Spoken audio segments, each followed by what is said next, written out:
The people of the Americas have the last word. The People's Summit for Democracy in Los Angeles, California was a historic gathering of thousands in defiance of the Biden administration's policy of exclusion. Over 250 organizations representing workers, immigrants, women, Black and Indigenous peoples, the LGBTQIA community, and many other communities in struggle came together to share a vision of the future that is inclusive and grounded on the principle of solidarity.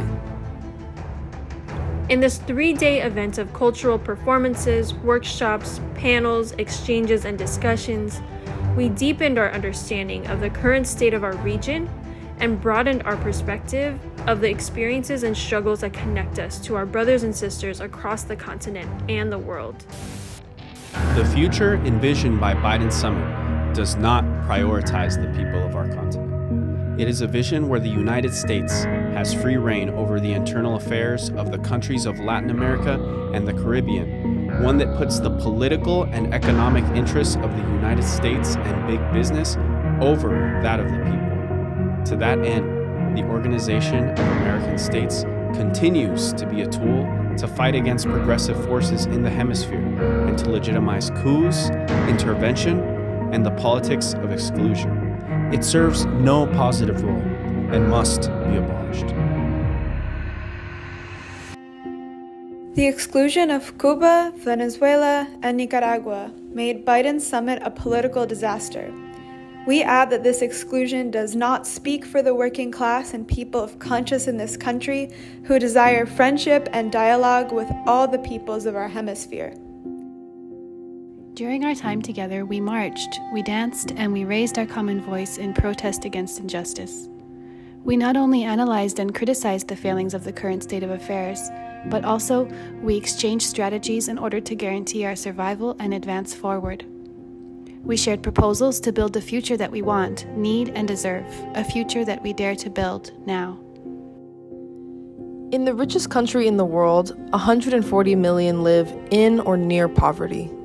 The U.S. government is addicted to militarism and war and will spend over $800 billion in 2022 on death and destruction. Instead of preparing for war, society must be organized to meet human needs.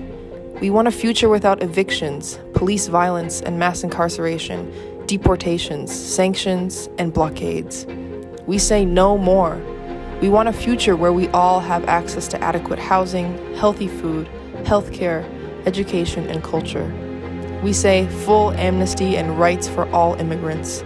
We must eliminate all forms of white supremacy, racism, homophobia, sexism, transphobia, and all types of discrimination and oppression. We will defend the right of the people to organize and speak out to build real democracy, a people's democracy, in a climate characterized by censorship and disenfranchisement. We will protect voting rights and the rights of workers to form unions and collectively bargain. We will protect all the advances in favor of civil and human rights that have been gained by our movements throughout history, like the human right of women to control our bodies. We will defend Mother Earth and fight against extractivism and the exploitation of the land. This summit we've built together has been a bridge across organizations, movements, regions, languages, and borders. We're creating bonds between us and unity across our different struggles. We affirm the ongoing fight for a more just world and rededicate ourselves to it.